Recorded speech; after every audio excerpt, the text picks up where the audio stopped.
अस्सलाम वालेकुम। Bright spark CSS academy के चैनल स्पीक विद नॉलेज में आपको खुशामदीद। हमारा जो पहला लेक्चर है वो बहुत ही एक इम्पॉर्टेंट टॉपिक पर है और इस टॉपिक का नाम है how to select your optional subject in CSS exam. CSS exam में हम अपने ऑप्शनल सब्जेक्ट कैसे चूज़ कर सकते हैं और ये हमारी तैयारी में किस तरीके से एक बहुत ही इम्पॉर्टेंट रोल प्ले करते हैं। ये हमारा एक मेन एजेंडा है जो आज हमने डिस्कस करना है। मैं आपको एक थोड़ा सा ओवरव्यू देना चाह रहा हूँ, एक साइनॉप्सिस देना चाह रहा हूँ। पहले जो हमारा लेक्चर है उसके बारे में आपको पहले पता होना चाहिए कि मैं इसमें कौन कौन सी चीज़ों को डिस्कस करूँगा। इसमें सबसे पहले जो है हम एबीसी देखेंगे सीएसएस की, कि सीएसएस की एबीसी क्या है, मतलब सीएसएस का बेसिक्स क्या हैं। हमें उसके बारे में पता होना चाहिए कि सीएसएस का एलिजिबिलिटी क्राइटेरिया क्या है।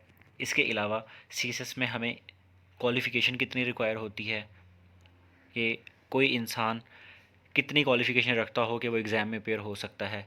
इसके अलावा हम इसमें ये देखेंगे कि आपका डोमिसाइल नेशनैलिटी जो है, आपकी नेशनैलिटी किस तरीके से रोल प्ले करती है, या आपका डोमिसाइल किस तरीके से सीएसएस के एग्ज़ाम्स में रोल प्ले कर रहा है, क्योंकि यहाँ पे कुछ सीट्स जो हैं वो कोटा सिस्टम के ऊपर दी जाती हैं। तो ये एक बहुत ही इंपॉर्टेंट पार्ट है जिसको हम आगे जाके डिस्कस करेंगे इंशाल्लाह।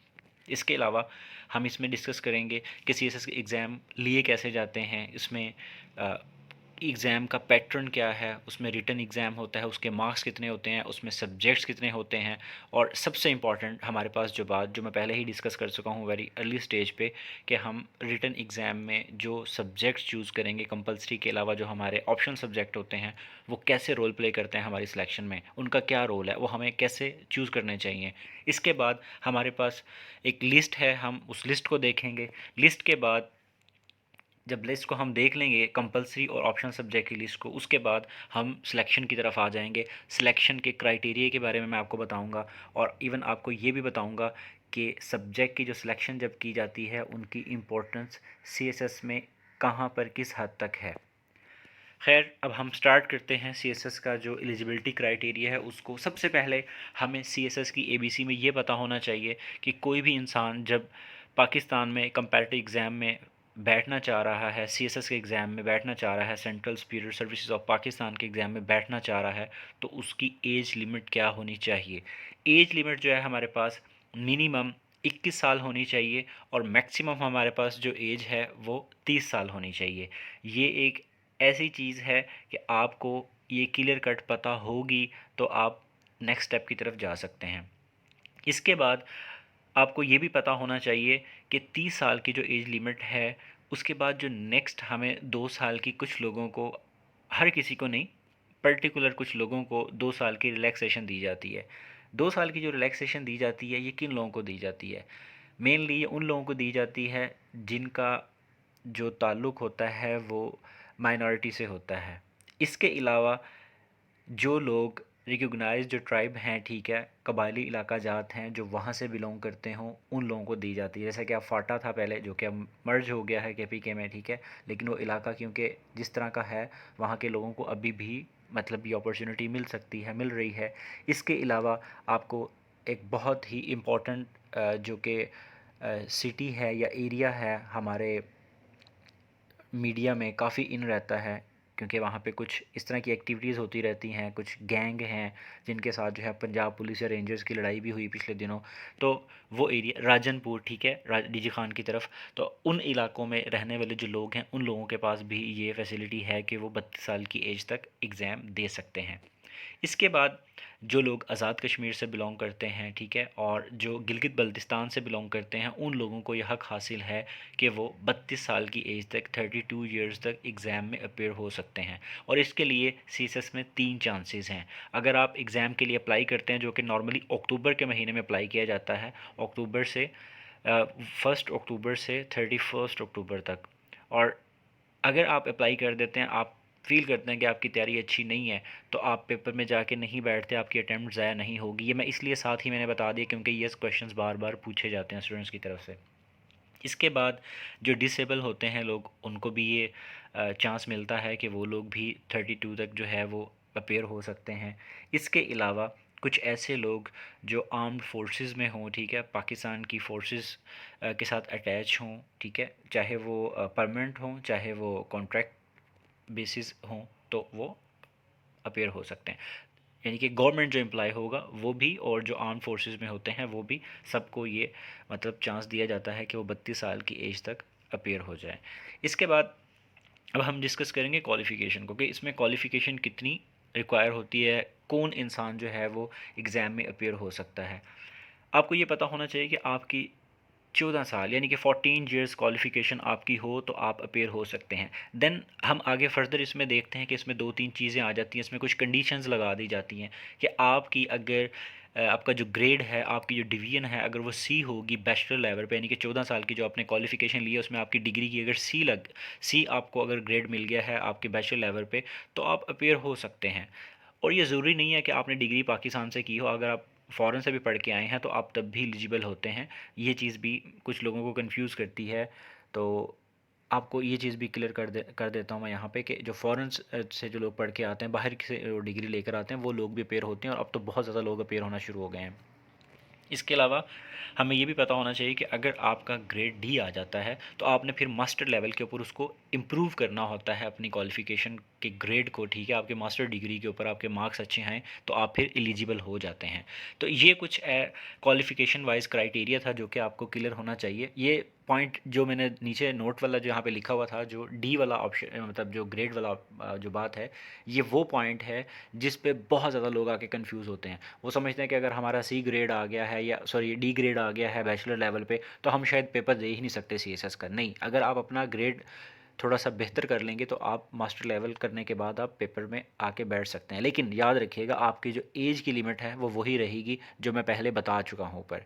पाकिस्तान में कोटा सिस्टम इंट्रोड्यूस हुआ था 1973 में, फिर उसके बाद 20 साल के बाद उसको रीन्यू कर दिया गया।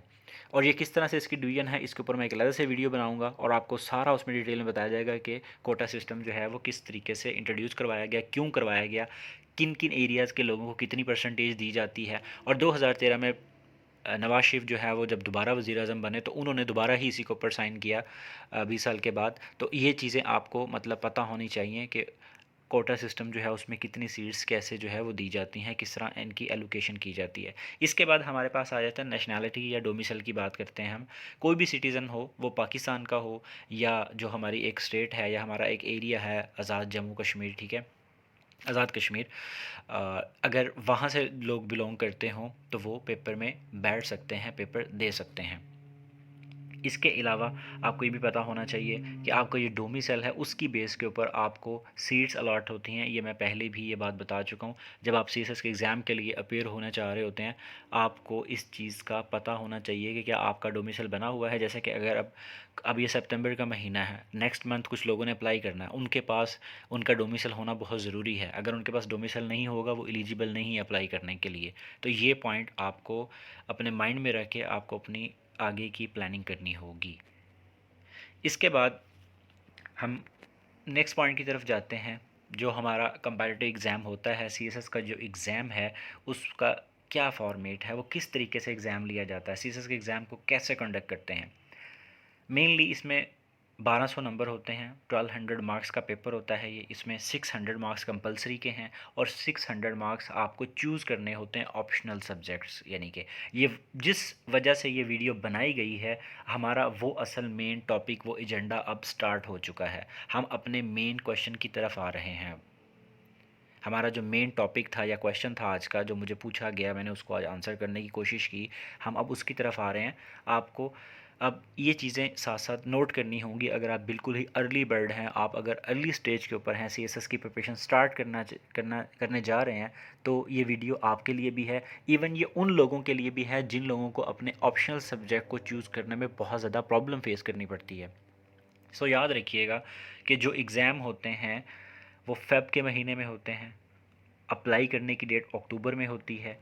जो पिछले कुछ सालों से ये एक रूटीन चल रही है, ये मैं वो बता रहा हूँ। अब अगर जब आपने अप्लाई करना होता है तो आप क्या करते हैं, आप अपने ऑप्शनल सब्जेक्ट चूज़ करते हैं, फिर उसके बाद आप अप्लाई करते हैं। लेकिन उसके लिए आपको कुछ चीज़ों का पता होना बहुत ज़रूरी है कि इसमें पासिंग रेशो क्या होती है, आपने किस तरीके से कितने सब्जेक्ट को कवर करना होता है और उसमें पासिंग मार्क्स कैसे लेने होते हैं, टोटल मार्क्स के बाद आपके कितने मार्क्स होंगे, आपकी एलोकेशन हो सकती है या आपकी मतलब आपका रिटन एग्ज़ाम क्लियर हो सकता है।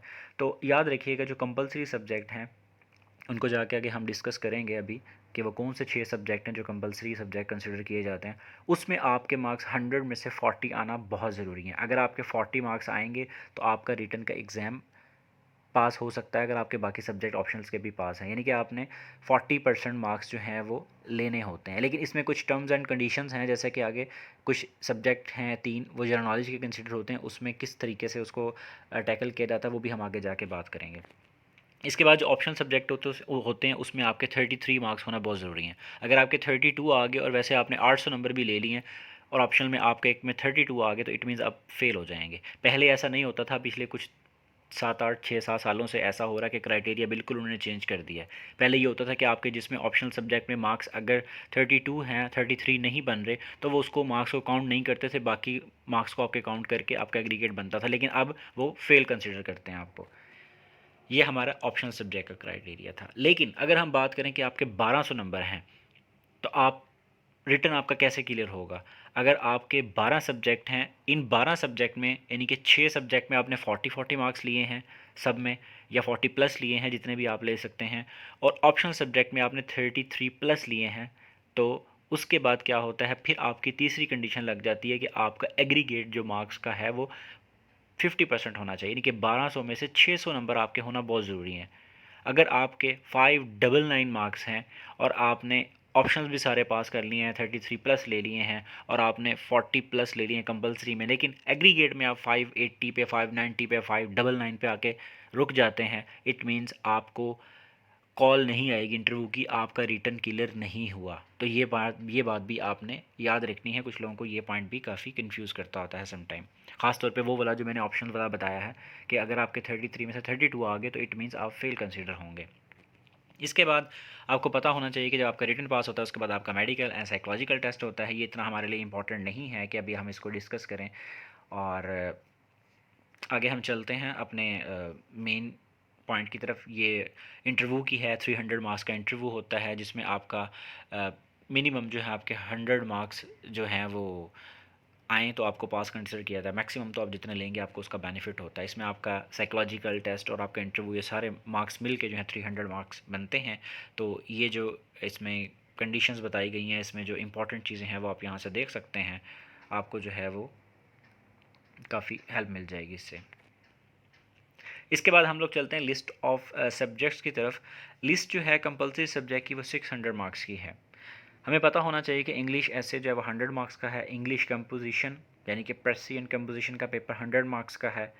इसके अलावा general science and ability 100 marks का सब्जेक्ट है, करंट अफेयर्स है, पाकिस्तान अफेयर्स है, ये भी 100 के हैं, और इस्लामिक स्टडीज़ जो है वो 100 मार्क्स का है। लेकिन एक बात जो सबसे इंपॉर्टेंट है वो याद रखिएगा, जो पीछे मैंने बात भी की थी, कि इसमें जो सब्जेक्ट है इंग्लिश एसे और इस्लामिक स्टडीज़, इनको आपने इंडिविजुअल बेसिस के ऊपर इनके 40 मार्क्स लेके पास करना होता है। मींस आपने ऐसे में 40 लेने हैं 100 में से तो आपका पेपर पास होगा। इस्लामियत में अपने 40 लेने हैं तो आपका पेपर पास होगा, अदरवाइज़ आपका पेपर पास नहीं होगा। लेकिन जो 3 पेपर हैं जिसको हम जनरल नॉलेज का पेपर भी कह सकते हैं, general science and ability, current affairs और पाकिस्तान अफेयर, इनमें आपने एग्रीगेट 120 मार्क्स लेने होते हैं।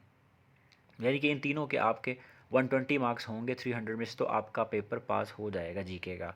अगर इनमें से आप इनमें नंबर नहीं ले पाते तो आपका पेपर फेल कंसिडर किया जाएगा जीके का पेपर, जो कि अब ऊपर हमने बात भी किया। ये एक रिलैक्सेशन है जो आपको यहाँ पे मिलती है, लेकिन इस रिलैक्सेशन का कोई फ़ायदा नहीं है। अगर आपके मैक्सिमम मार्क्स नहीं आएंगे तो आपकी कल को एलोकेशन नहीं होती है, आपका रिटन का पेपर पास करना आपके लिए बहुत मुश्किल हो जाता है। इसके अलावा इनके पैटर्न क्या होते हैं, इनके पेपर कैसे होते हैं, उसके लिए मैं एक बिल्कुल अलग से वीडियो बनाऊंगा इंशाल्लाह। उसके अंदर आपको डिटेल में सारी चीज़ें बताई जाएंगी कि किस किस तरीके से जो है वो कितने कितने मार्क्स जो हैं वो पैटर्न के अकॉर्डिंग पेपर में किस किस तरह क्वेश्चंस आते हैं। मेरी जो नेक्स्ट आगे 3 4 वीडियोज़ आने वाली हैं वो इसी से रिलेटेड है। आप लाजमी जो है हमारे चैनल को सब्सक्राइब भी करें और इसको फॉलो करें ताकि आपको मैक्सिमम जो है वो इन्फॉर्मेशन भी मिल सके और हमारे जो आगे जो फ्री लेक्चर्स हम देने जा रहे हैं इस अपने यूट्यूब चैनल पे आपको वो भी आसानी से मिल सकें। इसके बाद हमारे पास जो नेक्स्ट आ जाता है वो लिस्ट आ जाती है ऑप्शनल सब्जेक्ट की। हम उसकी तरफ जा रहे हैं कि ऑप्शनल सब्जेक्ट कौन से होते हैं। इसमें डिफरेंट ग्रुप्स बनाए गए हैं और इन ग्रुप्स में आपने क्या करना होता है, जैसा कि हम पहले डिस्कस कर चुके हैं कि आपने 600 मार्क्स ऑप्शनल सब्जेक्ट में से चूज़ करने होते हैं। ये आपकी मर्ज़ी है कि आप 2 सब्जेक्ट जो हैं वो ऐसे ले लें कि जिसमें जो है वो मेनली आपका 200 मार्क्स जो हैं वो कैरी करता हो और बाकी आप 100 के ले लें, ठीक है। वो आपके ऊपर डिपेंड करेगा। अब लाइक ये पहला एक हमारे पास ग्रुप है। इस पहले ग्रुप में हमारे पास अकाउंटिंग और ऑडिटिंग का एक सब्जेक्ट है, इकोनॉमिक्स है, कंप्यूटर साइंसेस है, पॉलिटिकल साइंस है और इंटरनेशनल रिलेशंस हैं। इनकी जो मार्क्स हैं वो 200 मार्क्स हैं। अब इन 200 मार्क्स को आपने अगर लेना है तो क्यों लेना है, इसको इन मार्क्स को लेने की क्या वजूहात हैं, मतलब कौन सा सब्जेक्ट क्यों नहीं लेना चाहिए, ये सारी चीज़ें आके आके मैं डिस्कस करूँगा इंशाल्लाह। इसके बाद हम दूसरे ग्रुप की तरफ जाते हैं। हम एक दफ़ा दूसरे ग्रुप को देख लें। दूसरे ग्रुप के अंदर हमारे पास क्या है। दूसरे ग्रुप के अंदर हमारे पास जो सब्जेक्ट्स हैं वो फ़िज़िक्स है, केमिस्ट्री है, अप्लाइड मैथमेटिक्स, प्योर मैथमेटिक्स है, स्टैटिस्टिक्स है और जियोलॉजी है। लेकिन इसमें एक शर्त रखी गई है, इसमें जो सबसे इम्पॉर्टेंट है आपको ये देखना होगा। इसमें अगर फ़िज़िक्स 200 मार्क्स की है, केमिस्ट्री 200 मार्क्स की है, अप्लाइड मैथमेटिक्स जो है वो 100 का है, सॉरी ये गलती से यहाँ पे 200 लिखा गया है। तो इस चीज़ को आपको देखना होगा कि यहाँ से इस ग्रुप में से पिछला जो ग्रुप था वहाँ से तो आप डायरेक्टली 200 मार्क्स का एक सब्जेक्ट ले लेंगे, लेकिन यहाँ पे जो है वो एक कंडीशन लगी हुई है, वो ये है कि आपने इस ग्रुप में से अगर कोई सब्जेक्ट 200 वाला लेना है तो वो फ़िज़िक्स और केमिस्ट्री होगा। बाकी जो ये नीचे जो सब्जेक्ट्स जो लिखे हुए हैं, applied mathematics, pure mathematics, statistics और जियोलॉजी, इनकी जो डिवीज़न है वो आपको मैं बता देता हूँ, वो 100 मार्क्स से हैं। यहाँ पे गलती से जो है वो लिखते वक्त 200 मार्क्स लिखा गया है। आपने इस चीज़ को करेक्शन कर लेनी है ये, और इसके लिए मैं आपसे एक्सक्यूज़ भी करता हूँ कि ये गलती हुई है हमसे टाइपिंग में। तो आपने ये नोट कर लेना कि ये 100 मार्क्स के सब्जेक्ट हैं, दोनों मैथ में भी और उसके अलावा स्टैट वाला और जियोलॉजी वाला। बता मैं ये रहा था कि यहाँ से अगर आपने इस ग्रुप से कोई सब्जेक्ट लेना चाह रहे हैं अगर आप, तो आपको 200 मार्क्स का सब्जेक्ट लेना होगा। यानी कि आप ऐसा नहीं कर सकते कि आप जियोलॉजी अकेला 100 नंबर का ले लें या मैथ का 100 नंबर का ले लें और आप कह दें कि मैं बाकी आगे चला जाता, नहीं ऐसा नहीं होगा। यहाँ से पूरे 200 मार्क्स के लेने हैं सब्जेक्ट अगर लेने हैं, अदरवाइज़ आप इस ग्रुप को वैसे ही छोड़ जाएंगे। फिर आगे चलते हैं हम। नेक्स्ट हमारे पास जो क्राइटेरिया है उसकी तरफ हम जाएंगे। तीसरा जो हमारा ग्रुप होगा इसमें बिजनेस एडमिनिस्ट्रेशन है, ये 100 मार्क्स का है, पब्लिक एड भी है और बाकी इसके अलावा जो सब्जेक्ट है वो 100 मार्क्स से हैं। तो इसको भी हम आगे जाके देखेंगे कि यहाँ से सब्जेक्ट को लेना चाहिए कि नहीं लेना चाहिए। हमारे पास जो नेक्स्ट ग्रुप आ रहा है, फोर्थ ग्रुप होगा, उसमें हमारे पास हिस्ट्री से रिलेटेड सब्जेक्ट हैं। इनके सब के 100 मार्क्स हैं।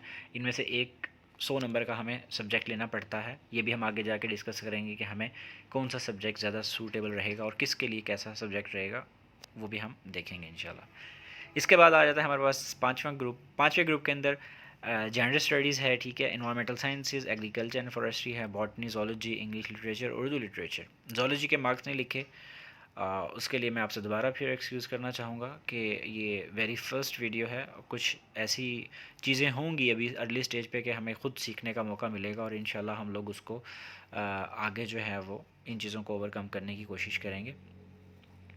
आगे चलते हैं हम। इस सब्जेक्ट मैंने बताया कि इस ग्रुप में से भी हमने एक 100 नंबर लेने हैं और हमें कौन से सब्जेक्ट लेने चाहिए ये आगे जाके एक अलग डिबेट है, हम जाके आगे इंशाल्लाह इसके ऊपर डिस्कशन करेंगे। इस ग्रुप में हमारे पास लॉ है, ठीक है, कॉन्स्टिट्यूशनल लॉ है और इसके अलावा बाकी जो सब्जेक्ट्स हैं वो हैं। हमें इनमें किस तरीके से सब्जेक्ट की सिलेक्शन करनी चाहिए वो भी इंशाल्लाह हम लोग डिस्कस करेंगे। तो ये हमारे पास 7वां ग्रुप था। अब हमारे पास जो एक 5वां ग्रुप था, इसके बाद हमारे पास जो नेक्स्ट ग्रुप आ रहा है, जो लास्ट ग्रुप कंसिडर होगा, वो कौन सा है? वो journalism, psychology, geography, Punjabi, Sindhi और एंथ्रोपोलॉजी, इस तरह के सब्जेक्ट हैं हमारे पास। यहाँ से भी हमने 100 नंबर ही लेने होते हैं। अब हम जाते हैं असल डिबेट की तरफ। उस तरफ जाएंगे अब हम कि हमारे जो सब्जेक्ट है उनकी सिलेक्शन हमने किस तरीके से करनी है, स्कोरिंग ट्रेंड क्या होता है, रियलिटी क्या है स्कोरिंग ट्रेंड की, किस तरीके से जो है ना ये एग्जिस्ट करती है, क्या ये वाकई एग्जिस्ट भी करती है कि नहीं करती है। हमारा असल जो टॉपिक है वो अब स्टार्ट होने जा रहा है। पहले जो मैंने आपको सारा कुछ बताया है वो मैंने आपको ABC बताई है। ये आपको सिर्फ डिटेल में बताया गया है कि CSS की बेसिक्स हैं क्या। किसी को CSS के बारे में ना पता हो, वो स्टार्ट की जो वीडियो थी वो उसके लिए थी।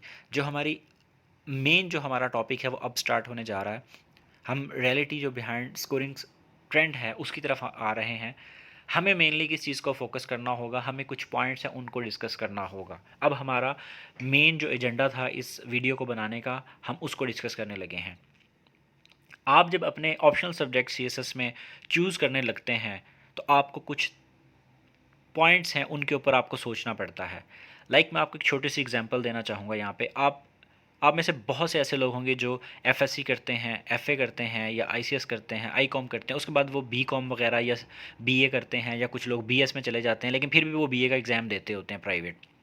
आपको पता होना चाहिए कि जब आप BA का एग्ज़ाम देते हैं, उस बैचलर लेवल के एग्ज़ाम पे आपके कुछ कंपलसरी सब्जेक्ट होते हैं, तो आपके पास साथ में कुछ सब्जेक्ट ऐसे भी होते हैं जो आपने खुद चूज़ करने होते हैं। जैसा कि आप यूनिवर्सिटी लेवल पे अगर आप पढ़ रहे हैं तो वहाँ पे भी आपको कुछ इलेक्टिव सब्जेक्ट लेने पड़ते हैं। इसी तरीके से आपको CSS में कुछ ऑप्शनल सब्जेक्ट उठाने पड़ते हैं। इसी तरह से आपको BA लेवल के ऊपर भी कुछ सब्जेक्ट उठाना पड़ते हैं। इवन आपको कुछ मास्टर लेवल के ऊपर भी जब आप प्राइवेट मास्टर करते हैं तो वहाँ पे भी आपको कुछ सब्जेक्ट ऐसे लेने पड़ते हैं कि आप अपनी मर्ज़ी से चूज़ करते हैं। आप वो सब्जेक्ट किस तरीके से चूज़ करते हैं, ये हमारा मेन क्वेश्चन है आज का। इसमें सबसे पहला पॉइंट ये होगा, क्या ये ज़रूरी है कि आप जब कोई सब्जेक्ट चूज़ करते हैं तो आप स्कोरिंग ट्रेंड को फॉलो करें? क्या ये ज़रूरी है? क्या स्कोरिंग ट्रेंड एग्जिस्ट करता भी है कि नहीं करता है? ये एक अलग सी डिबेट है। कुछ लोग इसके ऊपर बिलीव करते हैं, कुछ लोग इस पर बिलीव नहीं करते, लेकिन मैं इस पर बिलीव करता हूँ।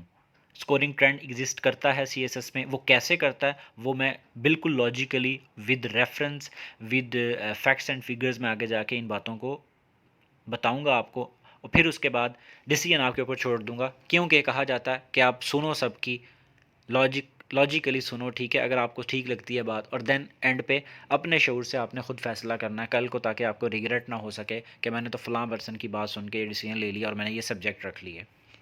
इसके बाद हमारा दूसरा जो पॉइंट आएगा वो ये आएगा कि जो आप सब्जेक्ट लेते हैं BA लेवल पे, जैसे मैंने बताया, या मास्टर लेवल पे, या आप अगर डिग्री कर रहे हैं अपनी कि कहीं भी किसी भी यूनिवर्सिटी से कर रहे हैं, वहाँ पे आप जो सब्जेक्ट चूज़ करते हैं, क्या वो आपका इंटरेस्ट बेस्ड सब्जेक्ट होना चाहिए कि नहीं होना चाहिए? ये एक चीज़ इंपॉर्टेंट है इसमें। फिर उसके बाद तीसरी चीज़ इंपॉर्टेंट ये है कि जब आप कोई सब्जेक्ट चूज़ करने जा रहे हैं तो क्या वो आपका प्रीवियस जो नॉलेज है, जो आपका बैकग्राउंड नॉलेज है, क्या उसकी वजह से आपको चूज़ करना चाहिए कि नहीं करना चाहिए? ये बहुत इंपॉर्टेंट पॉइंट है।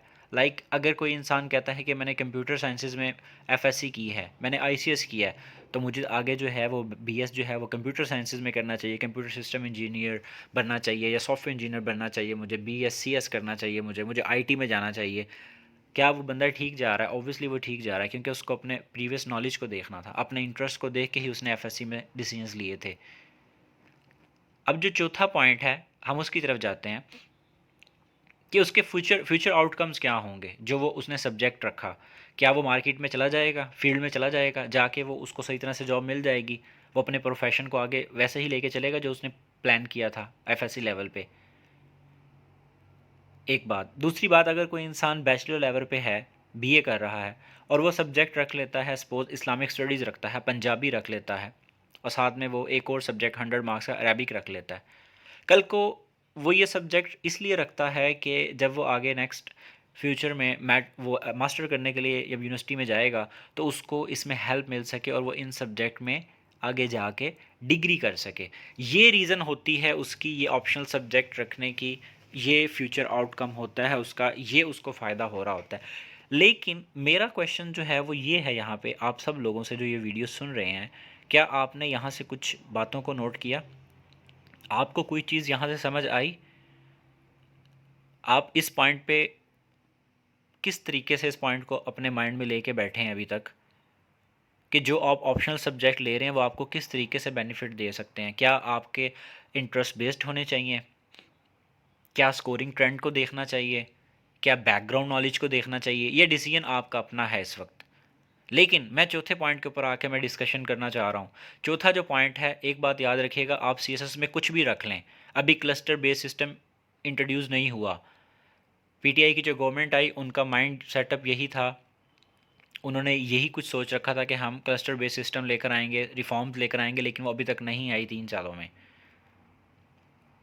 क्लस्टर बेस्ड सिस्टम अगर आ जाता तो फिर चीज़ें डिवाइड हो जानी थी, फिर एक जर्नल ग्रुप होना था जिसमें आपको 1-2 अटैम्प्ट मिलती और आप वो अटैम्प्ट देते, तो आप सारे ग्रुप में से किसी भी ग्रुप में आप जाके एग्ज़ाम पास करके आप सीएसएस कर लेते और सीएसपी बन सकते थे, किसी भी ग्रुप में जा सकते थे, पुलिस में भी, और उसके बाद जो है पर जो डीएमजी है उसमें जा सकते थे, कस्टम में जा सकते हैं, फॉरेन सर्विसेज में। लेकिन अभी जो है वो क्लस्टर बेस्ड सिस्टम नहीं आया, और सीएसएस में अभी वो सिस्टम नहीं आया क्लस्टर बेस्ड सिस्टम के आपको स्पेसिफिक सब्जेक्ट ही रखने हैं आपकी डिग्री के अकॉर्डिंग, और आपने जाना है, आपका इंटरेस्ट जिन सब्जेक्ट में है, आपने सपोज़ डिग्री की है फिज़िक्स में, आपको एक स्पेसिफिक बता दिया जाएगा कि आपने जर्नल जो होगा क्राइटेरिया उसके ऊपर आप एक दफ़ा अप्लाई कर सकते हैं, बाकी अटैम्प्ट आपकी 1-2 इस तरह होंगी कि आपने इन ग्रुप्स के लिए ही अप्लाई करना, आप पुलिस में एलिजिबल ही नहीं है। अगर आपने क्रिमिनोलॉजी या लॉ नहीं पढ़ा हुआ, आप पुलिस में तो अप्लाई ही नहीं कर सकते। ये इंटरेस्ट बेस्ड या प्रीवियस नॉलेज वहाँ पे जाके एग्जिस्ट ज़रूर करेगा, लेकिन यहाँ पे आपका बैकग्राउंड नॉलेज या आपका इंटरेस्ट बेस्ड नॉलेज या आपका जो बाकी चीज़ें हैं, फ्यूचर आउटकम्स आपके वहाँ पे अभी अभी जो क्राइटेरिया सीएसएस का वो यहाँ पे एग्जिस्ट नहीं कर रहा। ये यहाँ पे मेरे हिसाब से इस सिस्टम के अंदर फिट होने की कोशिश तो कर रही है, ये चीज़ें लोग करते हैं, इस तरह की एक्सपीरियंसेस करते हैं, लेकिन वो अटैम्प्ट ज़ाया कर बैठते हैं अपनी। मेरा नॉलेज ये कह रहा है कि फ्यूचर आउटकम सीएसएस में आपको आपके ऑप्शन सब्जेक्ट के अकॉर्डिंग नहीं मिलता। आप अगर सपोज़ ये सोच के क्रिमिनोलॉजी रख लेते हैं कि कल को मुझे तो पुलिस में ले लें, ऐसा कुछ नहीं होने वाला यहाँ पे।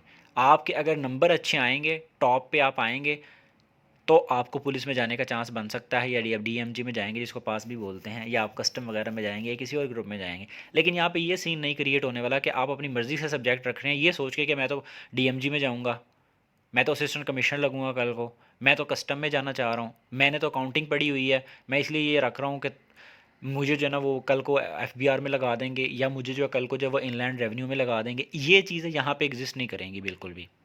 बीए लेवल के ऊपर ज़रूर एग्जिस्ट कर रही हैं, आपकी बीएस लेवल की जो एजुकेशन है वहाँ पे ज़रूर एग्जिस्ट कर रही है कि आपने फ़लाँ सब्जेक्ट रख लिया है, डाटा माइनिंग रख लिया आपने, डाटाबेस रख लिया आपने, या आपने पीछे ये फ़लाँ लैंग्वेज पढ़ ली है कंप्यूटर में, तो आपको आगे जाके कंप्यूटर में इस फील्ड में आपने आगे उसको कंटिन्यू करना है। वहाँ पे ये चीज़ें एग्जिस्ट ज़रूर कर रही है, मैं आपको बिल्कुल एग्री करता हूँ इस बात पे। लेकिन यहाँ पे आके आपके साथ जो है ना वो सीन थोड़ा सा डिफरेंट हो जाएगा। सीएसएस की स्टडी बिल्कुल डिफरेंट है आपकी यूनिवर्सिटी लेवल के एग्ज़ाम से, मैं हमेशा ये बात कहता हूँ। सीएसएस का एग्ज़ाम और आपका यूनिवर्सिटी लेवल का एग्ज़ाम है, उसमें ज़मीन आसमान का फ़र्क है। वहाँ पे आपको चीज़ों को और तरह से देखना होता है, यहाँ पे आपने चीज़ों को और तरह से देखना है। हम आगे जाते हैं, थोड़े से डिस्कशन करते हैं, क्या सीएसएस के अंदर साइंस सब्जेक्ट जो हैं उनका रोल है, उनमें मार्क्स नहीं आते। आपने इन चीज़ों को भी अपने जहन में रखना। आपने ये जर्नल सब्जेक्ट की गेम है, आप कंपलसरी सब्जेक्ट को थोड़ा सा सोचने की कोशिश करें कि जो आपके सब्जेक्ट्स हैं कंपलसरी, उसमें कोई साइंस सब्जेक्ट एग्जिस्ट कर रहा है क्या? वहाँ पे है, जी बिल्कुल है। जनरल साइंस एंड एबिलिटी, वहाँ पे एबिलिटी पोर्शन है 40 मार्क्स का, और 60 मार्क्स की आपके पास साइंस का पोर्शन है। उसके अलावा 500 मार्क्स सारे आपके जनरल सब्जेक्ट्स के हैं, सोशल साइंसेज के हैं, या आप कह लें आर्ट सब्जेक्ट से हैं। आप डॉक्टर हैं, आपने अकाउंटिंग पढ़ी है, आपने एमबीए किया है, आपने एसीसीए किया, सीए किया, एसीएमए किया, कुछ भी करके आए हैं आप साइंस पढ़ के आए हुए हैं, लेकिन यहाँ पे आके आपको कंपलसरी में आपको जो है ना वो थोड़ा सा चीज़ों को और तरह से देखना होगा। और बाकी फिर जो आपके अपने हक में है, आपके आपके हाथ में है, सॉरी आपके पास है वो इख्तियार आपके पास के 600 नंबर आपने चूज़ करने हैं, वहाँ भी आप अपनी मर्ज़ी से अपने साइंस सब्जेक्ट रख सकते हैं। आप केमिस्ट्री रख लें, अगर आपकी बहुत अच्छी है तो आपने एमफिल किया हुआ आप रखें, वरना यहाँ पे ऐसा भी होता है, आपने देखा होगा कि लोग केमिस्ट्री में एमफिल भी हैं लेकिन वो फेल हुए होते हैं। मैंने ऐसा भी रिज़ल्ट देखा आज से 2 साल पहले के 88% लोग मैथ में फ़ेल थे, अप्लाइड मैथ में, प्योर मैथ में 92% लोग फेल थे। आपने और मैंने तो नहीं उसमें अप्लाई किया था, उन्होंने ही किया था ना जिन्होंने एमफिल किया हुआ था, लेकिन वो लोग फिर भी फेल हो गए। पीछे जो मैंने अभी स्लाइड थी उसके ऊपर था सूटेबल टाइम जो है वो कौन सा होना चाहिए आपके लिए कि आप किस वक्त जो है ना अपने ऑप्शनल सब्जेक्ट चूज़ करें। एक बात याद रखिएगा, जो आपका सूटेबल टाइम है आपके ऑप्शनल सब्जेक्ट चूज़ करने का, वो आपके कंपलसरी सब्जेक्ट को कवर करने के बाद होना चाहिए। कुछ लोग यहाँ पे कुछ ऐसी चीज़ों को फॉलो कर रहे हैं कि वो अकेडमीज़ जाते हैं, अकेडमीज़ के पैटर्न के ऊपर तैयारी कर रहे होते हैं। वहाँ पे आपको बहुत ही इलॉजिकल है कि 4-5 महीने के अंदर आपको 12 सब्जेक्ट पढ़ा दिए जाते हैं। वो सिर्फ पढ़ाए जाते हैं, आपको तैयारी नहीं करवाई जाती। आप उसको तैयारी नहीं कह सकते। वो जस्ट वहाँ पे आपको कोर्स कंप्लीट करवाते हैं 4-5 महीने में 10-10 12-12 घंटे पढ़ा के, और उसके बाद जो है आपने खुद बाद में अपना सोचना है कि आपका क्या, आपके साथ क्या होगा आगे जाके। अकेडमीज़ में ये चीज़ जो है ना, उनका कंसर्न नहीं रहता। वो आपको तैयारी नहीं करवाते, मेरे हिसाब से वो आपको कोर्स कवर करवा रहे होते हैं। आप यूनिवर्सिटी में 4 महीने के एक सेमेस्टर में 4-5 सब्जेक्ट बड़ी मुश्किल से कवर करते हैं। टीचर आपका पूरा कोर्स पढ़ाता ही नहीं है और आपसे एग्ज़ाम ले लेता है और सेमेस्टर ख़त्म हो जाता है। तो ये बड़ा इलॉजिकल है कि 4 महीने में आपका कैसे 12 सब्जेक्ट कवर हो जाएंगे। इनको कैसे कवर करना होता है, क्या क्राइटेरिया है, इसके लिए भी हम अलग एक वीडियो बनेगी। उस पे आपको बताया जाएगा कि जो अर्ली बर्ड्स हैं, जो बिल्कुल जिनको सीएसएस की, जिनके पास बेस नहीं है, उन्होंने कैसे तैयारी करनी है। एकेडमीज़ उनको थोड़ा सा हेल्पफुल रह जाती हैं, उनके लिए ठीक रह जाती हैं जिन लोगों ने बहुत अच्छी पहले से बेस बनाई होती है, जिनकी इंग्लिश अच्छी होती है, जो न्यूज़पेपर को डीपली पढ़ना जानते हों, मतलब आर्टिकल्स पढ़ते हों, उनको पॉलिटिक्स का, करंट अफेयर, वर्ल्ड अफेयर्स का उनको चीज़ें से अच्छे तरीके से पता हो। वो ऐसे एग्ज़ाम के लिए 4 महीने में, 5 महीने में तैयारी करेंगे तो उनकी तैयारी हो सकती है। लेकिन कुछ लोग, जिन लोगों को सीएसएस में बस ये शौक हो कि डिग्री के फ़ौरन बाद शौक चढ़ा और सीएसएस की तरफ आ गए, वो लोग इतनी जल्दी 4 महीने में, 6 महीने में उसकी तैयारी नहीं कर सकते। उनको पहले अपनी बेस बनानी चाहिए, और बेस कैसे बनती है उससे रिलेटेड मैं इंशाल्लाह वीडियो बनाऊंगा, उसमें मैं ज़रूर बताऊंगा। सबसे इंपॉर्टेंट चीज़ जो मैं बताना चाह रहा था वो सूटेबल टाइम था, कि आपका जो कौन सा परफेक्ट टाइम है जब आप अपने ऑप्शनल सब्जेक्ट को चूज़ करें। आपका परफेक्ट टाइम यही है कि आप पहले अपने कंपलसरी सब्जेक्ट के ऊपर ग्रिप लेकर आएँ, आप अपने कंपलसरी सब्जेक्ट को अच्छे तरीके से कवर करें। क्योंकि याद रखिएगा, जैसा कंपलसरी सब्जेक्ट में इंग्लिश और एसए में 80%, 90%, 92% लोग फेल होते हैं हर साल, इसी तरीके से अब उन्होंने क्या किया है, पिछले 3 सालों का अगर हम रिकॉर्ड देखें, पिछले कुछ 2-3 सालों का, आपको पता होना चाहिए 2018 के पेपर्स में 89% लोग पाकिस्तान अफेयर्स में फ़ेल हैं। यानी कि अगर पाकिस्तान अफेयर्स को इंडिविजुअल बेसिस के ऊपर एक 40 मार्क्स के सब्जेक्ट के तौर पे हम लोग अगर कंसीडर करें, हम वो कंसीडर ना करें जैसे कि जीके में है, कि जीके में हम लोग ये चीज़ देखते हैं कि जीके के 3 सब्जेक्ट हैं, करंट अफेयर, पाकिस्तान अफेयर्स और जनरल साइंस एंड एबिलिटी। 300 में से 120 लेने हैं। इस स्कीम को छोड़ दें आप। अगर आप इंडिविजुअल बेसिस के ऊपर देखें कि 40 मार्क्स में से आपने पेपर पास करना है, तो उस क्राइटेरिया पे अगर हम देखें तो 89% लोग पाकिस्तान अफेयर्स में 2018 के पेपर में फ़ेल हैं। ये मैं नहीं कह रहा, एफपीएससी की वेबसाइट पे जाएं या गूगल पे जाके लिखें एफपीएससी रिपोर्ट 2018 लिख दें आप, एफपीएससी की वेबसाइट नीचे ही आ जाएगी, वहाँ पे जाएंगे आप, उसको डाउनलोड करें, आराम से सुकून से बैठ के उसको पढ़ें। अगर नहीं, गूगल के ऊपर आप एफपीएससी रिपोर्ट लिखें, साथ में आप द न्यूज़, द नेशन या कोई और अखबार का नाम लिख दें, वहाँ पे नीचे रिपोर्ट्स आ जाएंगी, जो इनके आर्टिकल्स जो पब्लिश हुए हैं, जो आर्टिकल्स के अंदर डिस्कशंस हुई हुई हैं सीएसएस के एग्ज़ाम के बारे में कि क्यों लोग फेल होते हैं, वहाँ पे आपको ये फैक्ट्स एंड फिगर्स मिल जाएंगे।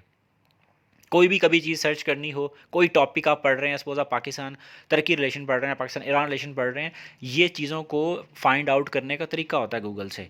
आप वहाँ पे टॉपिक का नाम लिखें, आगे उस वेबसाइट का, किसी भी वेबसाइट से आप डाटा उठाना चाह रहे हैं, या उस अखबार का या उस रिसर्च आर्टिकल की जो मतलब जगह है जहाँ पे वो मतलब होता है पब्लिश वगैरह, उसका नाम लिख दें, वो डायरेक्ट आपके पास नीचे आ जाएगा। तो उस तरीके से आप उस चीज़ों को फाइंड आउट कर सकते हैं। तो आप ये फाइंड आउट करें, आप देखें, आपको पता चलेगा 2018 में क्या रिजल्ट था। अगर 11% लोग पास हुए भी हैं इस सब्जेक्ट में, तो इंटरेस्टिंगली, वेरी इंटरेस्टिंगली, किसी भी एक कैंडिडेट के 60+ मार्क्स नहीं थे। और जो बाकी लोग हैं, ठीक है, उनको अगर देखा जाए, जो पास भी अगर हुए हैं, ठीक है, तो उनके नंबर कहाँ जा रहे हैं ये आपको खुद पता होना चाहिए, जो मैंने बताया है। इसके अलावा आप अगर देखें, करंट अफेयर्स की बात कर लेते हैं। अगर हम करंट अफेयर्स जो है उसमें भी कुछ हालात कोई इतने अच्छे नहीं थे पिछले कुछ सालों में, जो रिज़ल्ट आ रहे हैं। 69% लोग अगर पास भी हो रहे हैं तो उनके भी लेस देन 60% मार्क्स ही जा रहे हैं। तो कहने का मतलब ये है कि जो करंट अफेयर्स, पाकिस्तान अफेयर्स, ये इंग्लिश, ऐसे ये सब्जेक्ट हैं, ये मेन सब्जेक्ट हैं सीएसएस में। अगर आप इन पे अच्छा टाइम लगा लेते हैं, 2-3-4 महीने सिर्फ इनके ऊपर लगा लेते हैं और ऑप्शंस की बिल्कुल तैयारी नहीं करते, आप बेफिक्र होकर बैठ जाते हैं, तो आप कामयाब हो जाते हैं। आप रिपोर्ट्स पढ़ें, आपको पढ़नी चाहिए। आप सीएसएस के एग्ज़ाम में जाना चाह रहे हैं ना, आपको कहते हैं ना कि पंजाबी में कहते हैं, सम टाइम को कहते हैं ना, किसी ने कहीं पे जाना नहीं है तो वो उसकी जगह का क्यों पूछे। वो पंजाबी में ये कहते हैं कि जिथे जाना नहीं, जेड़े पिंड नहीं जाना उहदा राह क्यों पूछिए। लेकिन मैं कहता हूँ कि तुसी इस पिंड जाना है ना, तो मेहरबानी करके तुसी ये राह वेखो। आपको पता होना चाहिए कि हमने इस रास्ते पे चलना है, हमारा ये रोड मैप है, हमारा फ्यूचर प्लान है। तो हमें थोड़ा सा चीज़ों को देखना चाहिए, हमें रिपोर्ट्स को पढ़ना चाहिए। क्यों लोग सीएसएस में फ़ेल हो रहे हैं, क्यों इंग्लिश में, एसए में, बाकी सब्जेक्ट में लोग फ़ेल हो रहे हैं, आपको ये रीज़न्स पता होनी चाहिए। उसमें सब कुछ लिखा होता है। उसमें एक बहुत अच्छी इंटरेस्टिंग बात लिखी हुई थी, मैं पढ़ रहा था कुछ दिन पहले। उसमें लिखा हुआ था कि लोग इसलिए फ़ेल होते हैं कि लोग सब स्टैंडर्ड मटेरियल यूज़ करते हैं। आपको बता दिया जाता है कि फ़लाँ जगह के ऊपर कोई किताब है, कोई नोट्स पड़े हुए हैं किसी टॉपर के, किसी बंदे के, आप जाके उसको फ़ौरन उठाएंगे और आके रट्टा मारना शुरू कर देंगे। ऐसे सीएसएस नहीं होता। आपको बताया जाता है फ़लाँ किताब से पढ़ लो। किसी से कोई आप गाइडेंस लेते हैं, चाहे कोई सीएसपी हो, चाहे कोई और टीचर हो, आपको बता देता है फ़लाँ किताब से पढ़ लो। वो आपके बैकग्राउंड को नहीं देखता, वो आपके लेवल पे नहीं आता, उसको नहीं पता कि आपको किन चीज़ों का पता है, किन चीज़ों का नहीं पता। आपने अभी ग्रॉस रूट लेवल से चीज़ों को स्टार्ट करना है, क्या करना है। कुछ नहीं पूछेगा कोई इंसान आपसे कि आपका बैकग्राउंड क्या है, आपकी क्वालिफ़िकेशन क्या है, आप कहाँ से पढ़े हैं, आपने कितनी की तैयारी कर ली है सीएसएस की। बस फ़लाँ किताब पढ़ी है मार्केट में, जाके वो ले लो, वहाँ से पढ़ लो, आप अलामा बन जाओगे। ऐसे कभी भी कोई अलामा नहीं बनता, ना ही किसी की ऐसे तैयारी होती है। ये चीज़ें बिल्कुल गलत हैं, ये बिल्कुल गलत कंसेप्ट है। जैसा कि यहाँ पे कह दिया जाता है डॉन पढ़ लो। जिस इंसान ने कभी अखबार पढ़ा नहीं है, जिसने कभी सीएसएस की तैयारी तो क्या, पॉलिटिक्स की तरफ इंटरेस्ट नहीं लिया, लेकिन वो सीएसएस में मजबूरी में आना चाह रहा है, तो ये लोग इसको खुद भगाते हैं सबसे पहले, कि उसको स्टार्ट ही डॉन से करवाते हैं, उसको रिकमेंडेशंस ही ये दी जाती हैं। 99% लोग डॉन के ऊपर लगाते हैं। ये चीज़ें गलत हैं, मेरे नज़दीक ये चीज़ें गलत हैं। मैं इन चीज़ों को मैं तो नहीं मानता। तो किस तरीके से तैयारी करनी चाहिए, ये आगे हम एक अलग डिबेट है, इसके ऊपर हम लोग आगे जाके इंशाल्लाह डिस्कशन करेंगे।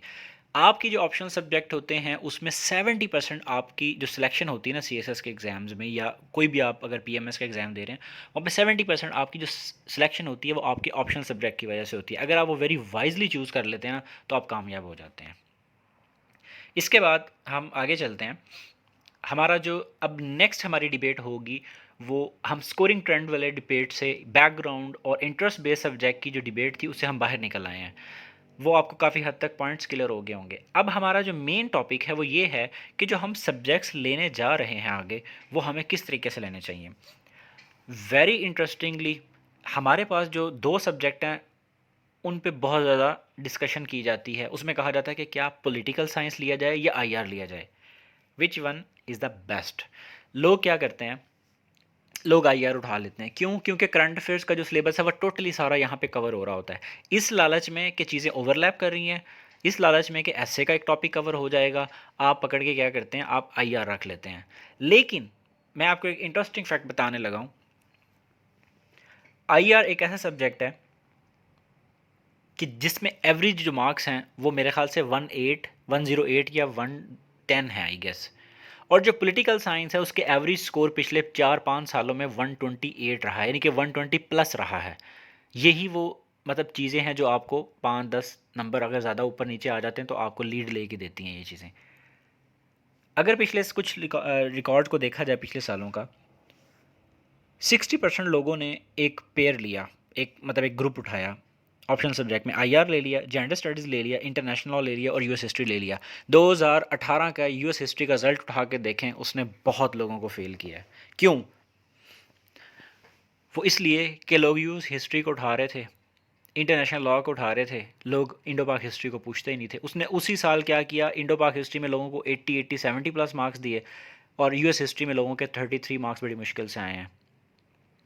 जेंडर स्टडीज़ को उसने हिट नहीं किया, मतलब नॉर्मल मार्क्स दिए। इंटरनेशनल लॉ का उसने पेपर का पैटर्न ही टोटली चेंज कर दिया, वो बड़ा टफ पेपर ले रहा है, बड़ा प्रैक्टिकल सा पेपर लेना शुरू कर दिया उसने कहा ठीक है आप रखें ये ग्रुप, आप ना पूछें बाकी सब्जेक्ट्स को जो इस ग्रुप में है, और उसने हिट करना शुरू कर दिया। ये चीज़ें इस वजह से मैं कहता हूँ कि स्कोरिंग ट्रेंड एग्जिस्ट करता है कि नहीं करता, इन चीज़ों को देखना चाहिए आपको। ये चीज़ें आपको पता होनी चाहिए। इसलिए मैं कहता हूँ कि सूटेबल टाइम का वेट करना चाहिए कि आपने कौन से कंपलसरी सब्जेक्ट रखने हैं, सॉरी ऑप्शनल सब्जेक्ट रखने हैं। आप पहले कंपलसरी के ऊपर काम करें, वेट करें, आपने जिस साल एग्ज़ाम देना है उससे पहले कुछ टाइम पहले आप इन चीज़ों की तरफ आएँ। या जैसे कि अब आईआर है, पॉलिटिकल साइंस है, इस तरह का ट्रेंड है, इनका आपको पता ही है, तो आप इसको बेशक स्टार्ट कर लें, लेकिन वो भी तब जब आपके कंपलसरी काफ़ी हद तक कवर हो जाएँ।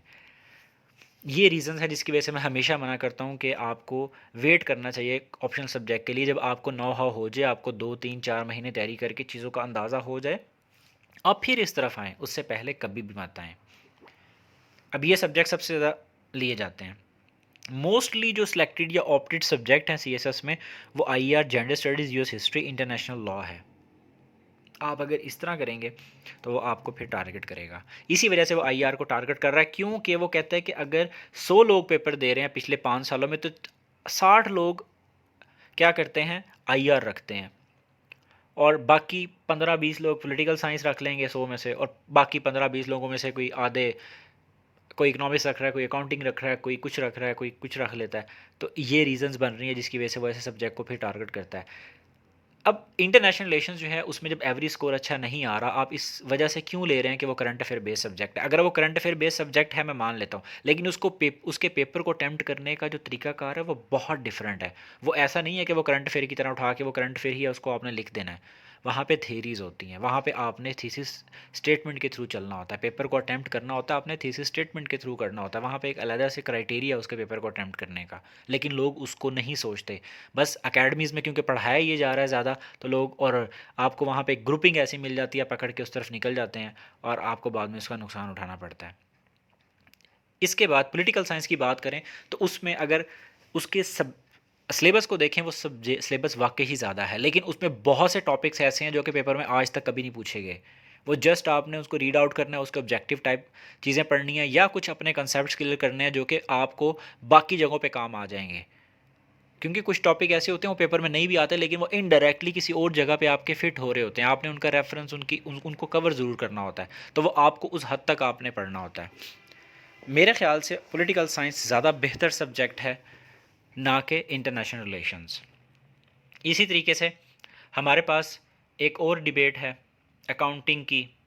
अकाउंटिंग के लिए जब आप देखते हैं, आपने एसीसीए वगैरह किया हुआ है, काफ़ी लोग पिछले कुछ 2-3 सालों में देखने में आया कि वो लोगों ने सीएसएस पास किया है जिनके ऑप्शनल सब्जेक्ट में ये मतलब सब्जेक्ट्स थे। अगर आप अकाउंटिंग रखते हैं तो आपकी उसके ऊपर कमांड होनी चाहिए, क्योंकि ये सिर्फ एक अकाउंटिंग ही नहीं है, यहाँ पे आपको ऑडिटिंग भी पढ़नी पड़ती है, टैक्सेशन भी पढ़ना पड़ता है। बेस्ट वे क्या होता है, आपको पिछले 5 सालों के बड़ी डीपली पेपर्स को देखना चाहिए, आपको सिलेबस को देखना चाहिए, देन आप क्या करें, स्कोरिंग ट्रेंड वगैरह कुछ चीज़ों को देखें और फिर आप डिसाइड करें। और ये सब तब होना चाहिए, ये सब तभी आपको चीज़ें समझ आएगी जब आप एक प्रॉपर फेज से गुजर चुके होंगे, जब आप एक प्रॉपर एक, वो कहते हैं ना कि आटे की चक्की है या एक चक्की है, उससे आप गुजरेंगे, आप कंपलसरी को पढ़ेंगे, आप एक टाइम लगाएंगे 4-5-6 महीना इस मतलब सीएसएस के फील्ड में, आपका एक बेस बनेगी, आपको चीज़ें खुद ही क्लियर होना शुरू हो जाएंगी, किसी के पास जाना नहीं पड़ेगा आपको। आपको कोई ज़रूरत नहीं है किसी की सीएसपी से पूछें आप कि मैं कौन सा सब्जेक्ट लूँ, ठीक है ना। किसी से जाके अकेडमीज़ में जाके किसी से मिन्नतें तरले नहीं करने पड़ेंगे कि मैं कौन सा सब्जेक्ट हूँ, मेरे ये प्रॉब्लम आ रही है, मुझे तो बहुत कन्फ्यूजन हो रही है। आप खुद डिसीजन ले सकते हैं, जब आप कंपलसरी सब्जेक्ट को अच्छे से कर लेंगे आपको नो हाउ हो जाएगी इंशाल्लाह। पब्लिक ऐड है, नंबर नहीं देता ये सब्जेक्ट।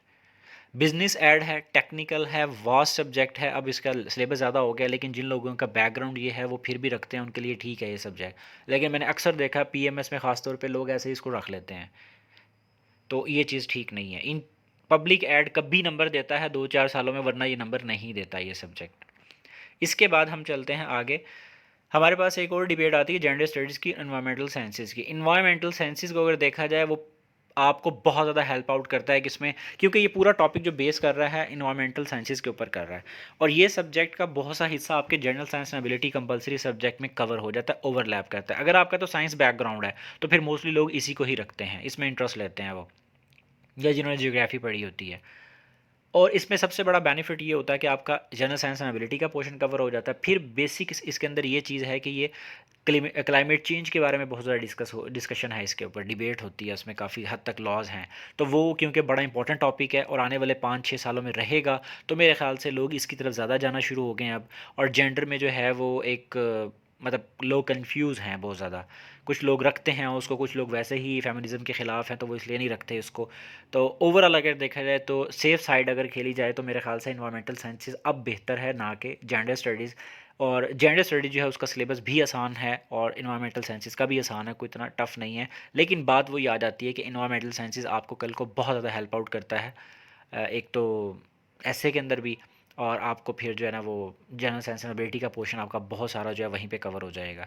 और जेंडर जो स्टडीज़ की अगर आप बात करें इन्वायरमेंटल साइंसेस को छोड़ के मैं पहले इन्वायरमेंटल साइंसेस की बात कर रहा था। और जो जेंडर स्टडीज़ है उसमें भी एक दो टॉपिक 1-2 सालों के बाद लग ही जाता है वीमेन वाला, लेकिन ये वो टॉपिक है जो कि नॉर्मली हम लोग करते रहते हैं। एक बात जो सबसे इंपॉर्टेंट याद रखिएगा, जो जेंडर स्टडीज सब्जेक्ट है वो एनालिसिस बेस्ड सब्जेक्ट है, उसमें आपकी अप्रोच अच्छी होनी चाहिए, आपको चीज़ों का पता हो, आपका करंट अफेयर्स अच्छा हो। जैसा कि मैं क्रिमिनोलॉजी के बारे में कहता हूँ, क्रिमिनोलॉजी भी ऐसा सब्जेक्ट है। लेकिन एक बात और भी बहुत इंपॉर्टेंट है, ये मत समझिएगा कि कोई भी सब्जेक्ट ऐसा हो कि जिसका करंट अफेयर्स से आपकी जान छूट जाएगी। आप अगर क्रिमिनोलॉजी की बात करें, आप अगर जेंडर स्टडीज़ की बात करें, आप इवन इन्वायरमेंटल साइंसेस की बात करें, आपको करंट अफेयर्स के ऊपर आपकी कमांड होगी, आपको पता होगा कि चीज़ें कहाँ पे कैसे हो रही हैं, तो तभी आपको वो मार्क्स देगा। अदरवाइज़ वो आपको कभी भी मार्क्स नहीं देगा। अगर आप ये सोच के ये सब्जेक्ट रख लेते हैं कि मेरी जान छूट जाए, मुझे करंट अफेयर्स या अखबार नहीं पढ़ना पड़ेगा, तो ऐसा नहीं है। सीएसएस में है ही टोटली करंट अफेयर्स, और उसको कैसे लेके चलना है वो आगे जाके इंशाल्लाह मैं कुछ ऑडियोज़ वीडियोज़ और भी अपलोड करूँगा, उसमें आपको इन चीज़ों के बारे में डिटेल में बताया जाएगा। इसके बाद नेक्स्ट है हमारे पास क्रिमिनोलॉजी, जो कि भी मैंने डिस्कस किया, ठीक है। और इंटरनेशनल लॉ और कॉन्स्टिट्यूशनल लॉ मैंने बताया थोड़ी देर पहले कि जैसे 2018 में उसने यूएस हिस्ट्री को हिट किया, ठीक है, टारगेट किया, काफ़ी लोगों को फेल किया। और इसी तरीके से जो है वो पिछले सालों में भी ऐसा होता है, कभी ऐसे को उठा के हिट कर देता है, कभी इंग्लिश को कर देता है। इवन ऑड का चक्कर भी चलता है, एक कुछ इवन साल जो होते हैं, ईयर जो होते हैं, साल होते हैं, उनमें जो है वो इंग्लिश को किया जाता है, ऑड में उसको किया जाता है, ऑड में या इवन में, मतलब ये क्राइटेरिया है। ये भी इसके ऊपर भी एक अलग डिबेट है, वो इंशाल्लाह ऐसे के पोर्शन में मैं चीज़ें डिस्कस करूँगा, और इंग्लिश कंपोजिशन में। अब ये है यहाँ पे इंटरनेशनल लॉ। इंटरनेशनल लॉ का पेपर जो है उसने काफ़ी जो है ना वो प्रैक्टिकली पूछना शुरू कर दिया है। पहले क्या होता था, एक असाइनमेंट टाइप जो है वो एक 5 साल जो बीए होता था, या सॉरी एलएलबी होता था 3 साल का या 5 साल का, उसमें असाइनमेंट्स टाइप कुछ एक नोट्स मिलते थे, लोग वहाँ से रट्टा मार के जाके पेपर लिख देते थे, लोगों के 70 नंबर भी 60 नंबर आ जाते थे। लेकिन अब वो क्राइटेरिया वो ख़त्म कर रहा है, और क्रिमिनोलॉजी की तरफ लोग जा रहे हैं। क्रिमिनोलॉजी मैंने बताया पहले भी कि वो एनालिसिस बेस्ड सब्जेक्ट है, जैसे कि उसमें आपको करंट अफेयर आपका अगर अच्छा होगा तो आपको कर सकते हैं, उसमें कुछ चीज़ों का आपको पता होना चाहिए कि क्या कुछ अमेंडमेंट्स पाकिस्तान कर रहा है मनी लॉन्ड्रिंग से रिलेटेड, करप्शन वगैरह और अकाउंटेबिलिटी के लिए क्या कुछ हो रहा है, गवर्नेंस ये वो सारा कुछ, तो तब आप उसको कवर कर सकते हैं सब्जेक्ट को अच्छे तरीके से। ये चीज़ें जो हैं ये बहुत इंपॉर्टेंट है आपके लिए। कॉन्स्टिट्यूशनल लॉ अगर आप रखते हैं तो पॉलिटिकल साइंस में आपको हेल्प करेगा, लेकिन वो नंबर कम देता होता है। तो ये चीज़ें आपने लाजमी जहन में रखनी है। हमारे एंड पे जो सबसे इंपॉर्टेंट चीज़ है, जो वो रीजनल लैंग्वेजेस के बारे में आ जाता है, कि अगर आप रीजनल लैंग्वेजेस को देखें, जो कि सिंधी, पश्तो, बलोची, अरबिक वगैरह, ये एवरग्रीन सब्जेक्ट्स होते हैं। इन पे अगर आप मेहनत कर लें, अच्छी सी तैयारी कर लें, तो आपके नंबर आ जाते होते हैं। और ये आपके इंटरेस्ट के ऊपर होता है कि अगर आप इनको पढ़ सकते हैं तो आप रखते हैं, अदरवाइज़ नहीं रखते। लेकिन मैं इस कंसेप्ट को भी नहीं मानता। मैं कहता हूँ कि अगर आपको कोई चीज़ नहीं भी आती, अगर आप उसको करेंगे तो आप बड़ी आसानी से कर देंगे। कोई बंदा कहता है मुझे पंजाबी नहीं सही तरह से आती, तो आपको कुछ भी नहीं अगर आता ना, तो आप उसका स्टार्ट लेंगे तो वो होगा। अगर आपको पता है कि ये एवरग्रीन सब्जेक्ट है, इसमें मार्क्स बहुत ज़्यादा आते हैं, तो आप जो यहाँ पे सोशियोलॉजी है इस ग्रुप से, या कोई ज्योग्राफी लोगे, साइकोलॉजी लोगे, जो कि अब नंबर ही नहीं देता, ठीक है, सोशियोलॉजी फिर भी कुछ 50-60 दे जाता है, लेकिन सोशियोलॉजी इसमें साइकोलॉजी में और आपके पास जो ज्योग्राफी है, इनमें नंबर नहीं आते आपके ज़्यादा। तो आपको क्या करना होगा, आपको अगर पंजाबी रख लेते हैं आप, ठीक है, अगर आप पंजाब से बिलोंग करते हैं, आप साउथ पंजाब से हैं, अगर आप इसको कर लेते हैं, तो आपको थोड़ा सा उसकी रीडिंग स्टार्ट करनी चाहिए, थोड़ी थोड़ी। आप उसकी थोड़ी सी रीडिंग करें, हमेशा कंपलसरी के दौरान इसको पढ़ना शुरू कर दें। फिर आप उसको थोड़ा सा एक इस तरीके से उसको सब्जेक्ट को लेके चलें कि आप क्या करें, आप उसकी रीडिंग जो कर रहे हैं उस पर एक आधा पेज लिख लें, अपने बारे में लिख लें, अपनी फैमिली के बारे में लिखना शुरू कर दें। फिर वो आधे पेज से एक पेज पे आ जाएँ 5-10 दिन के बाद, और उसके बाद फिर उसको बढ़ाते जाएँ, तो आपको लिखने का वो मसला हल हो जाएगा आपका। जो ये बहाने लोग कर रहे होते हैं या कहते हैं कि नहीं हमसे पंजाबी नहीं होगा, हमने तो कभी बोली नहीं है, हमें लिखनी नहीं आती, ये सिर्फ बातें ही हैं। अगर आप नंबर लेना चाह रहे हैं ना, आपने अपनी एलोकेशन करनी है, तो आपके लिए इससे बेहतरीन सब्जेक्ट कोई नहीं हो सकता। ये सिर्फ जो है वो लोग कहते हैं कि हमें लिखना नहीं आता, बोलना नहीं आता, तो हम जो है ना वो इसको नहीं कर सकते, लेकिन मेरे ख्याल से सब कुछ हो जाता है अगर आप थोड़ा थोड़ा करके करें। आपको कौन कह रहा है कि आप 30 दिन में इस सब्जेक्ट को ख़त्म कर दें? आप इसको 3-4 महीने 5 महीने पढ़ते हैं थोड़ा थोड़ा करके, जब तक कंपलसरी पढ़ रहे हैं। आपको पता है कि आपने ये रखना ही रखना है, क्योंकि एवरग्रीन सब्जेक्ट है, पीएमएस में भी, सीएसएस में भी। इसी तरीके से जो बाकी रीजनल लैंग्वेजेस है, पश्तो है, बलोची है, पता है उन लोगों को, हम वो उनकी नेटिव लैंग्वेज है, वो उनको पता है कि हमने इसको लेना ही लेना है। क्यों? क्योंकि उसमें नंबर आते हैं। तो इसलिए ऐसे सब्जेक्ट को लाजमी लें, क्योंकि ये आपको नंबर देंगे। जितनी एक बात है, आप अगर 2 महीने एक सब्जेक्ट कवर करते हैं, एक तरफ साइकोलॉजी है, एक तरफ आपका या सोशियोलॉजी है, जो भी है, एंथ्रोपोलॉजी वगैरह, तो जो कि जनरल स्टडी से भी लिंक करती हैं दोनों। तो अगर आप वो ले लेते हैं और एक साइड पे पंजाबी की तैयारी करते हैं, 2 महीने उन पे लगाते हैं, 2 महीने इस पे लगाते हैं, 1 घंटा डेली उसको देते हैं, 1 घंटा डेली उसको देते हैं 2 महीने तक, जितनी आउटपुट आपकी उसमें आएगी ना पंजाबी में, उससे ज़्यादा आएगी। ये मैं मतलब ये आपको गारंटी दे रहा हूँ इस बात की। तो उन चीज़ों को जो है ना वो एक दूसरे से रिलेट करके आप करें, इंशाल्लाह आपको फ़ायदा होगा। और इसके अलावा आपको कोई क्वेश्चन हो, कोई प्रॉब्लम हो, आप हमें मैसेज कर सकते हैं व्हाट्सएप नंबर पे 0333678941 पे। Bright spark C S S academy का ये नंबर है, और bright spark C S S academy का कोई और दूसरा चैनल नहीं है। जो इस नाम से कोई चैनल है तो वो ब्राइट स्पार्क्स का है, वो हमारा चैनल नहीं है। मेरा सिर्फ ये एक ही चैनल है। आपको कोई प्रॉब्लम है, कोई क्वेश्चन पूछना है, आप चाहते हैं कि मैं कोई वीडियो के ज़रिए या किसी तरीके से आपको गाइड करूं, कोई आपको टिप्स चाहिए, आपको स्टडी से रिलेटेड डिस्कस करना है, अपने ऑप्शनल सब्जेक्ट के बारे में डिस्कस करना है, या आप अपनी सीएसएस की तैयारी शुरू करने जा रहे हैं, तो आप हमारे व्हाट्सएप नंबर पे मैसेज कर सकते हैं या हमें ईमेल कर सकते हैं। आपको इंशाल्लाह उसका 24 आवर्स में लाजमी रिस्पांस दिया जाएगा। और आगे आने वाले दिनों में इंशाल्लाह हमारे चैनल पे जो कुछ भी लेक्चर्स होंगे वो बिल्कुल फ्री होंगे। उसमें पाकिस्तान अफेयर्स है, उसमें करंट अफेयर्स है, इसमें इंग्लिश से रिलेटेड है। इंग्लिश की आपको इंशाल्लाह उसमें ग्रामर करवाई जाएगी, और वो ऐसी ग्रामर, ऐसी चीज़ें उसमें करवाई जाएंगी जो कि नॉर्मली आपको मार्केट में बुक्स में नहीं अवेलेबल नहीं मिलती, और वो बिल्कुल बेसिक्स चीज़ें होंगी इंग्लिश से रिलेटेड। आपको उसमें टेंसेस, इन डायरेक्ट इनडायरेक्ट, और उसके अलावा क्लॉजेज़, बाकी आगे क्लासेस में नाउन क्लास, एडवर्ब क्लास, और बाकी सारा कुछ आपको करवाया जाएगा इंशाल्लाह। उसके नोट्स प्रॉपर प्रोवाइड किए जाएंगे। और पंजाब पब्लिक सर्विस कमीशन या बाकी जो सर्विस कमीशन में जो जनरल नॉलेज के एग्ज़ाम होते हैं, उसका टॉपिक वाइज आपको इंशाल्लाह बिल्कुल फ्री ऑफ कॉस्ट आपको उसके यहाँ पे लेक्चर्स दिए जाएंगे। डेली जो है वो लेक्चर अपलोड हुआ करेगा।